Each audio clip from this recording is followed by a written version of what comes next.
അങ്ങനെ നമ്മൾ ഇതും നേടി. കേരളത്തിൻ്റെ ദീർഘകാലമായ സ്വപ്നമാണ്. ആ സ്വപ്ന സാക്ഷാത്കാരത്തിൻ്റെ നിമിഷമാണിത്.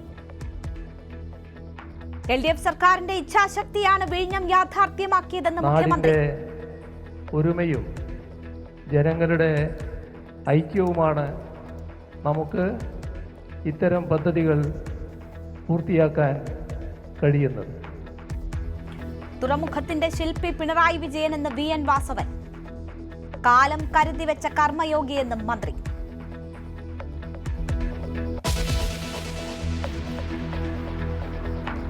വിഴിഞ്ഞം തുറമുഖത്തിന്റെ അവകാശിയെ ചൊല്ലി ഉദ്ഘാടന ദിനത്തിലും തർക്കം. ഉമ്മൻചാണ്ടിയെ അവഗണിച്ചെന്ന ആരോപണം.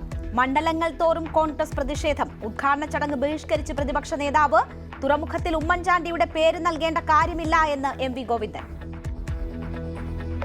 ഉമ്മൻചാണ്ടിയുടെ പേരൊന്നും കൊടുക്കേണ്ട ഒരു കാര്യമില്ല. അന്ന് യഥാർത്ഥത്തിൽ കേരളത്തിന്റെ ഒരു പദ്ധതിയായിട്ട് നിൽക്കുമായിരുന്നു. അത് അന്നത്തെ പരിസ്ഥിതിയിലാണ് അവർ അദാനിക്ക് കൊടുക്കാൻ തീരുമാനിച്ചത്.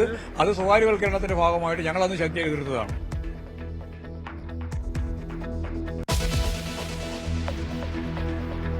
വിഴിഞ്ഞം ഉദ്ഘാടന വേദിയിൽ BJP അധ്യക്ഷനും വിവാദമാക്കി CPM-ഉം കോൺഗ്രസും. രാജീവ് ചന്ദ്രശേഖർ പങ്കെടുത്തത് എന്ത് പ്രോട്ടോകോൾ അടിസ്ഥാനത്തിലെന്ന് MV ഗോവിന്ദൻ. BJP CPM ഒത്തുകളിയെന്ന് കോൺഗ്രസ്.